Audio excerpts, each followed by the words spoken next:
Hi, besties. How is everyone doing today? Um, okay, real quick, before we get into it. Firstly, I want to say I'm not using any lighting. It's all natural today, baby, all natural lighting. So hopefully it's not too dark and you can see me. I have a bit of a headache and the ring light was just making it worse. So we're just going for the natural vibes today. Um, Okay, I promise today's episode is fun and it's not depressing. But real quick, I want to talk about something that is totally opposite of what this episode is about. Basically, I have been quite open about my mental health struggles with anxiety and depression, and I just really quickly wanted to say something because I think it's important to talk about these things. So many people struggle with their mental health, and it's 2024. I think we should be able to talk about this stuff. So I'm going to quickly just give my opinion on why I didn't ask for help for such a long time. I watched a really interesting video the other day, and it was basically saying how we're never really taught how to ask for help. And, like in school, when you raise your hand and you ask a question, sometimes the other kids in class might laugh at you or might make you feel bad. And I think from a young age, we're taught that it's not okay to ask for help.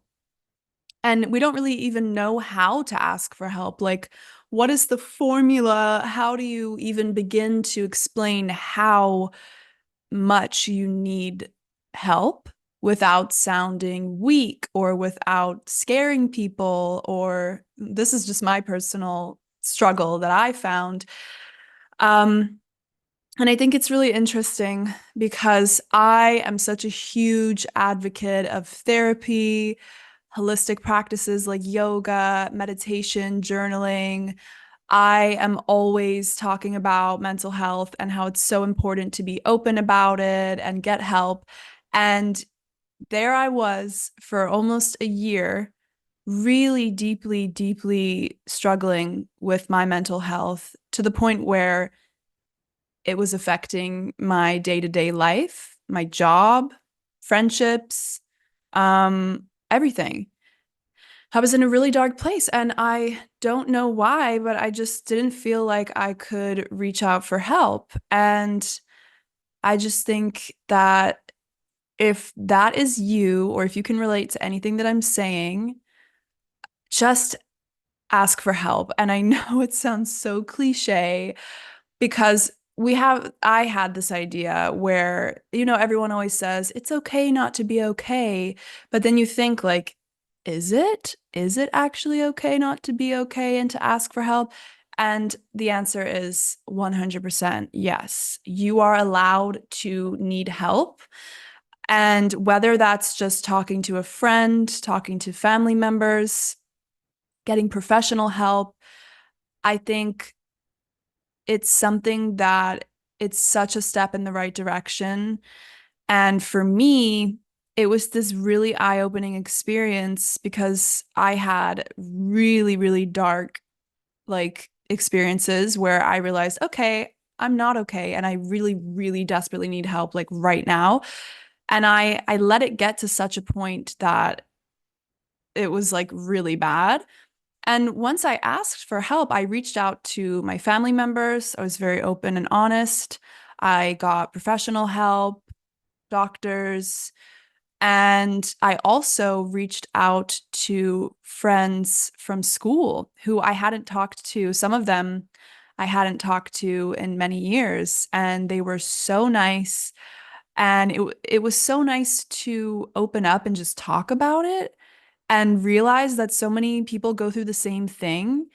And, some friends I reached out to and they didn't get back to me or their responses weren't really supportive. And, that's okay. That's going to happen. You're going to have some friends who are very supportive and can relate, and you're going to have other friends or family members who don't relate. And that's totally fine. You can't expect everybody to have a great reaction to you talking about your mental health. And that shouldn't scare you away from being open and honest about any struggles that you might be having.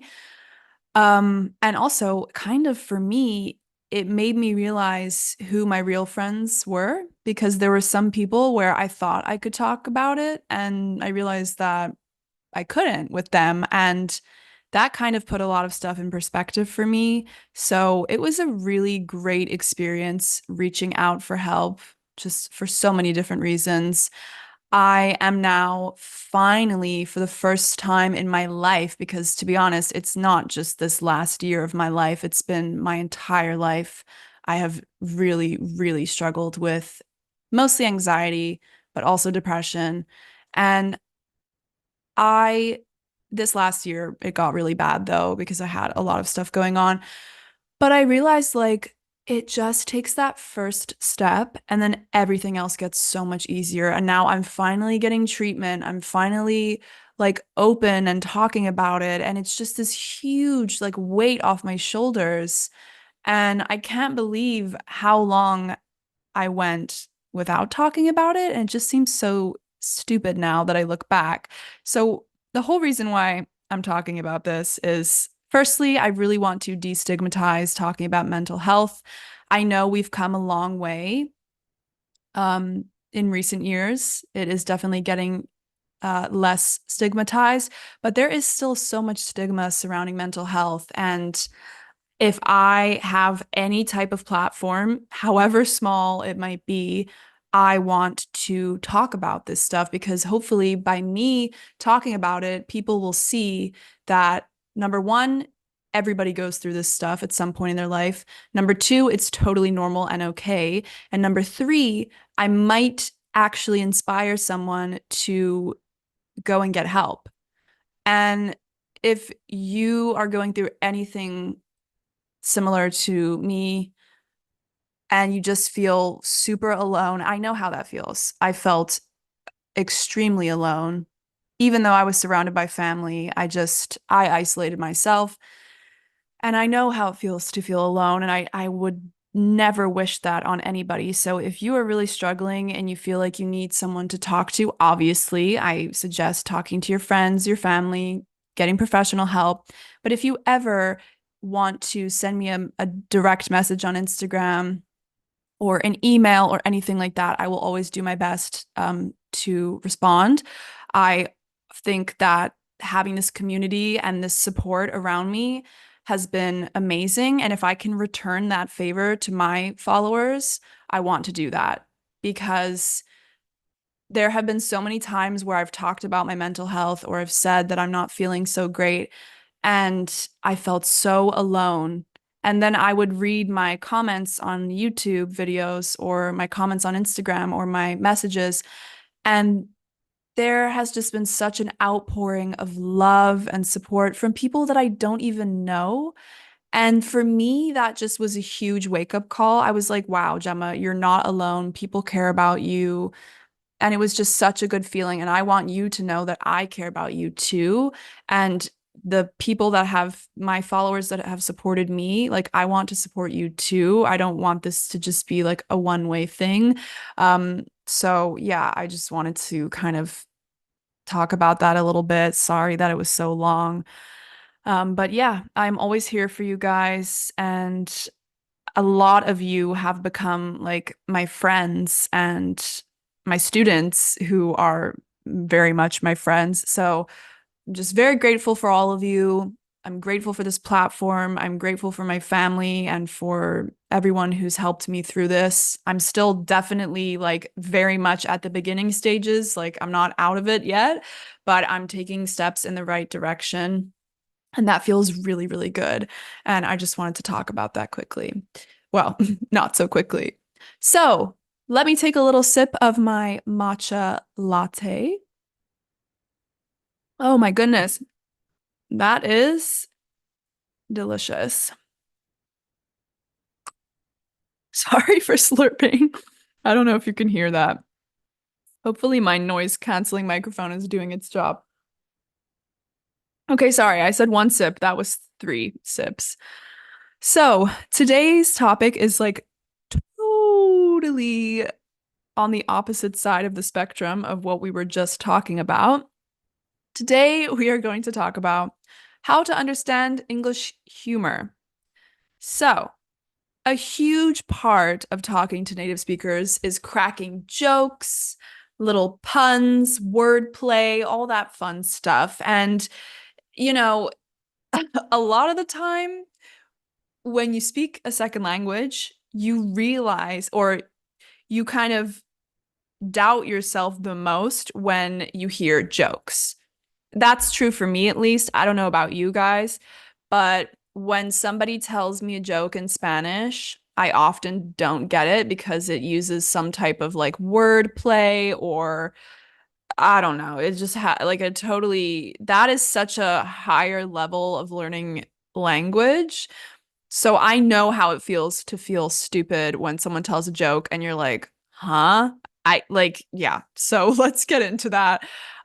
Because it's a really nice way to connect with English speakers to be able to joke with them or to at least be able to kind of understand their jokes. Like if you're not at the level yet where you can start cracking jokes, fine. But it would just be nice to be able to have like a basic understanding of like, firstly, what types of jokes we tell in English, the different types, and then also like some common jokes that are told. So, sorry, I have something in my eye. I'm wearing so much makeup today because I'm incredibly tired and I'm trying to cover that up with makeup. And now makeup is in my eye. Okay. So, understanding English humor is a great way to connect with people and enjoy the richness of the English language. So, let's get into it. How can we start to appreciate and maybe, just maybe, participate in English humor? Let's get started. Humor is a key part of any culture or language, and English is no exception. However, it can be quite challenging to grasp, especially if you're not a native speaker. And a lot of English humor relies on wordplay, cultural references, and like politics, things like that, and little subtleties that you might not find immediately obvious. But don't worry, today we're gonna break it down for you. So, first, let's talk about the different types of English humor so that we can understand the various styles and help you recognize and appreciate jokes that you might encounter. So, the first type of jokes are what we call wordplay or puns, P-U-N-S, puns. This is a very common type of English humor where words with multiple meanings or similar sounds are used to create jokes. For example, I used to be a baker, but I couldn't make enough dough. Here, dough both means money. We can say dough for money, or the mixture of like flour, water, and eggs that we use for baking. Okay, so I'll tell you the joke one more time if you didn't catch it the first time. I used to be a baker, but I couldn't make enough dough. Ha ha ha. Okay, so money and dough for baking. So that's what a wordplay is, basically. The second type of joke that is very common in the English language is using sarcasm and irony. So, English people are very sarcastic. I'm very sarcastic. Like, I think it's more common in American English than British. Well, I don't know. British are quite sarcastic too. I think like all different types of English speakers can be sarcastic. So we use sarcasm and irony to convey the opposite of what we actually mean, to usually use it in like a critical, kind of sassy or humorous way. So for instance, if someone says something like, "Oh, great, another rainy day," obviously they're unhappy about the weather, so that's sarcasm. They're not actually saying like, "Oh, great, rain." And the way that we can tell if someone is using sarcasm is often based on the pitch of their voice and the intonation. So if I really love rain, which I don't, but if I really love the rain and it starts raining and I say in this type of voice, oh my God, I can't talk. Oh my God, great, it's raining. And I say it like that, that might mean that I'm being authentic, that I really am actually happy about the rain. But if I say, like with a low voice, like this, oh, great, another rainy day, that intonation and that pitch is conveying sarcasm. My favorite type of joke is number three, self-deprecation. This is when someone makes fun of themselves. It's a humble way to be funny, and it's quite common in English-speaking cultures. Um, I always do this. Like, I make fun of myself, I laugh at myself, I like to say like silly things, and yeah, I don't take myself too seriously. So this is probably like the most common way that I talk about myself. Um, an example might be, I'm on a seafood diet. I see food and I eat it, right? So like such a dad joke. But yeah, basically seafood as in fish, shrimps, things like that, spelled S-E-A, food. But this is I see food like S-E-E and I eat it. I'm on a seafood diet. I see food and I eat it. Kind of funny, but definitely a dad joke. By the way, a dad joke is like a really bad joke that dads often tell. My dad tells the stupidest jokes. They're either like really stupid and not funny or really inappropriate. There's no in between. So, a lot of the jokes that I will tell you today are definitely dad jokes. They're not good jokes, okay? I didn't promise you quality. I didn't promise you quantity either. I didn't promise you anything. I just told you I was going to tell you about jokes. I never promised that the jokes would be good, okay? Number four type of joke is slapstick. This type of humor, think of, have you ever watched Jackass where they do crazy pranks and they like run into walls and like hurt each other? That is slapstick humor. It often involves physical comedy. Like think of somebody like slipping on a banana peel or falling over. It's often very visual and very exaggerated. I think that, in my opinion, personal opinion, I think this is the lowest type of humor. I don't enjoy watching people get hurt. I don't think it's funny. And I think slapstick humor is like the least funny, but everyone has their own opinion. The last type, sorry, is dry humor. So dry humor is also known as deadpan. If I'm deadpan, my face, my facial expression is completely relaxed and I'm showing like no expression. This type of humor is often delivered without any change in emotion, and it often makes it seem like the person is being very serious. For example, if someone says, I'm not lazy, I'm just in energy saving mode, without any smile or change in tone, that's dry humor. Dry humor can be funny, like depending on like what the joke is. My favorite types of humor, like I said, are wordplay and puns, sarcasm, and self-deprecation. The last two, slapstick and dry humor, not my faves. All right, I want to talk a little bit of uh, I'm sorry. I am so tired. I'm trying to keep it together, you guys. I'm trying. Let me go again. The next thing that I would like to talk about are cultural references. So, another huge aspect of English humor involves cultural references. So, these are often jokes or comments that relate to specific aspects of culture, history, current events. For instance, jokes about popular TV shows, famous people or historical events can be quite funny only if you understand the reference. That is a big problem for me when understanding Spanish jokes. A lot of Spanish jokes involve like famous Spanish people or famous Spanish sayings or like only things that Spanish people would understand. So it's the same with English. If you don't surround yourself with like English popular culture, then you're going to have a hard time understanding a lot of the jokes because a lot of our jokes involve like current events and famous people. So, for example, a joke like, why did the scarecrow? This is so stupid. I hate this. What? I fucking hate this. Sorry, I need to stop swearing because, by the way, my YouTube channel finally got monetized, so I can finally start making money for my content, which is really exciting. But if I swear in my videos, I will get demonetized, so I need to stop doing that. Sorry. Why did the Scarecrow win an award? Because he was outstanding in his field.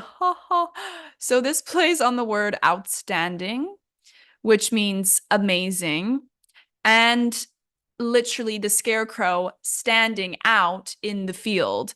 So the image of the scarecrow literally standing there. It's a simple joke, but understanding like the wordplay and then also the cultural context of like what a scarecrow is, that's what makes it funny. Why did the scarecrow win an award? Because he was outstanding in his field. So stupid. If you don't know what a scarecrow is, it's like a fake person that farmers put in their fields to scare the crows away. Like, not a fake person. Most of the time, it's just like a couple of sticks, some clothes hanging on the sticks. And the crows, the birds are scared because they think it's a real person. Okay, let me have a little sip of my energy juice, also known as matcha latte. Okay, this time I tried really hard not to slurp into the microphone. Segment 3 is all about how to recognize jokes in conversations. Recognizing jokes and humor in everyday conversations can be tricky. Sometimes you might not even realize that someone's making a joke because you're so focused on just understanding the person and making sure that you make no mistakes. You might not even be able to pick up on when they're trying to joke with you.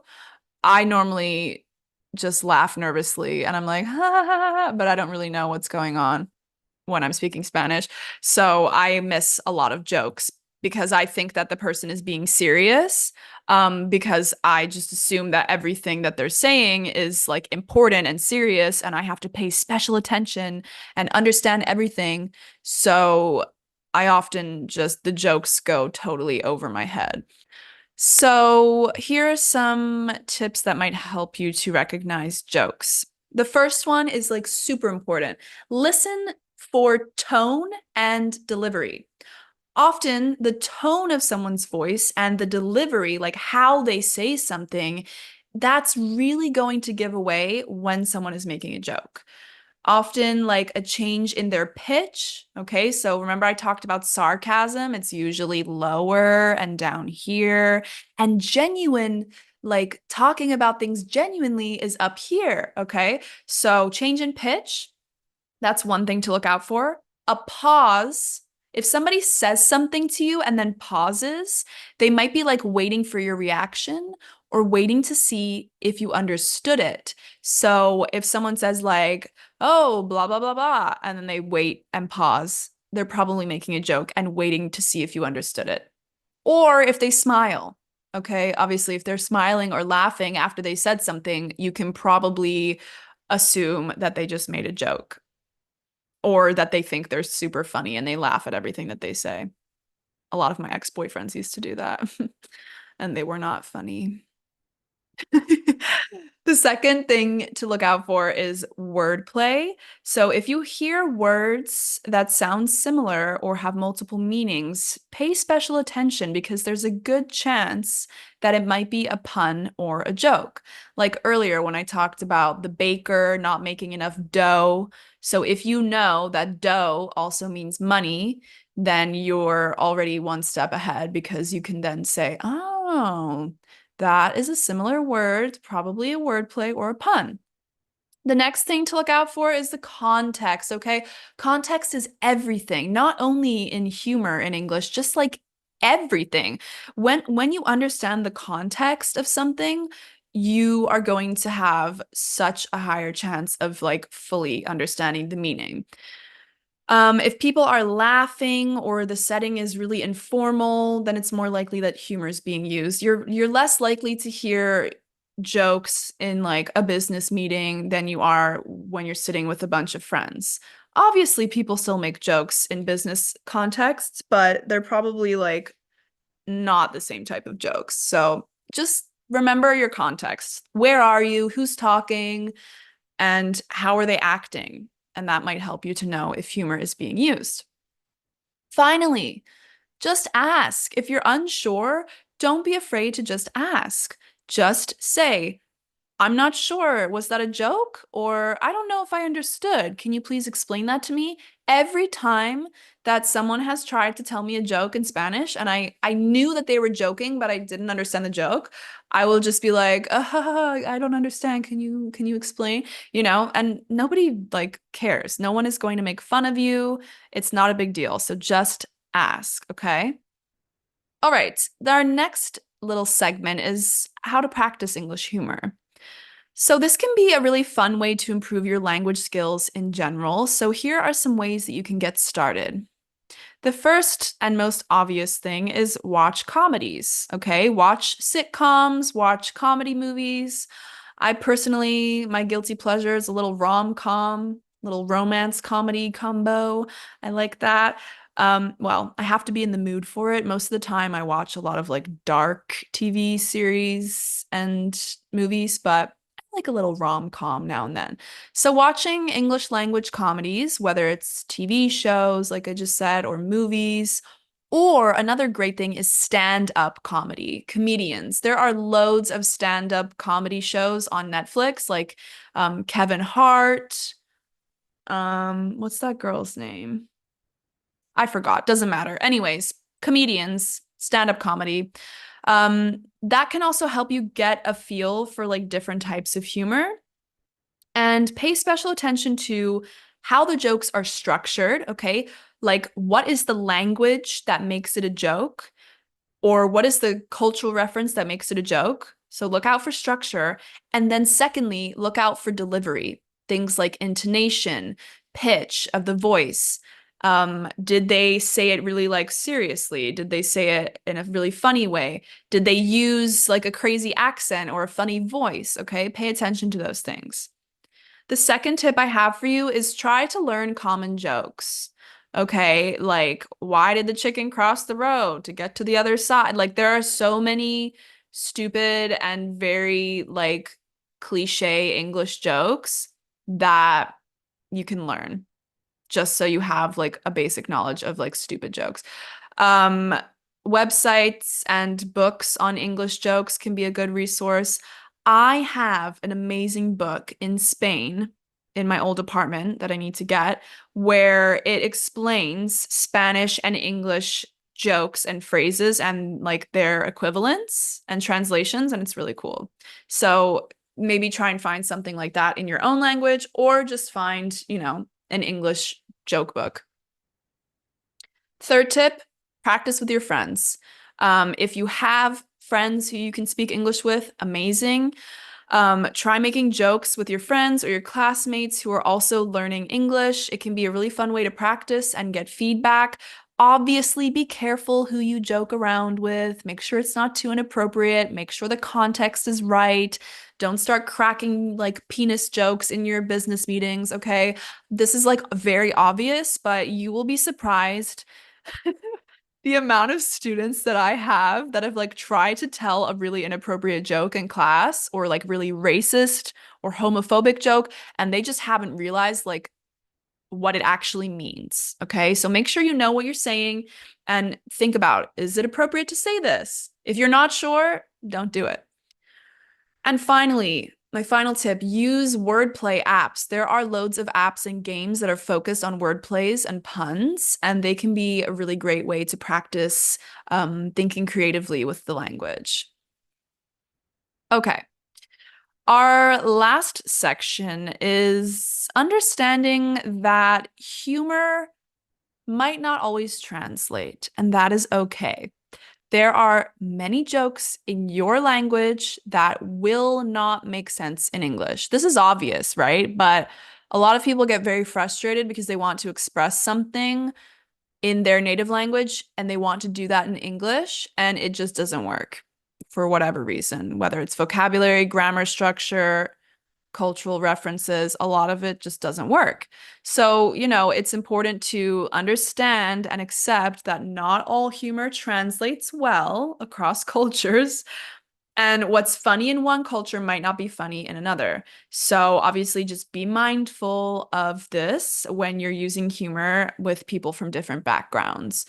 Um, and yeah, that's basically it. If a joke doesn't land, you try to make a joke, just laugh at yourself. Like it's all part of the learning process. Try not to be too afraid to make jokes. You can always explain that it was a joke and learn from experience. And like that might even be a really great learning experience for you. And if you're not comfortable making jokes yet, at least try to learn to understand the common jokes that people might make. That's the first step, right? Like understanding, and then you can start to branch out and actually try to make jokes.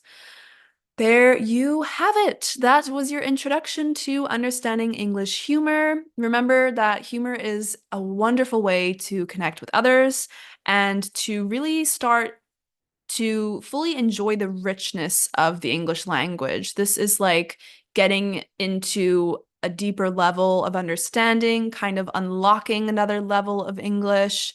So don't be afraid to experiment, have fun with it. If you enjoyed this episode, please, I always forget to say this, please don't forget to subscribe to my YouTube channel if you're not already subscribed.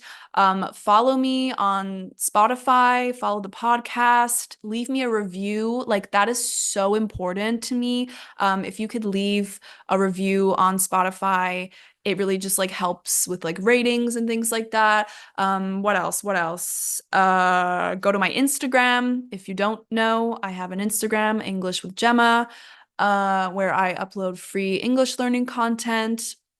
If you're interested in classes with me, check out my website, englishwithgemma.com.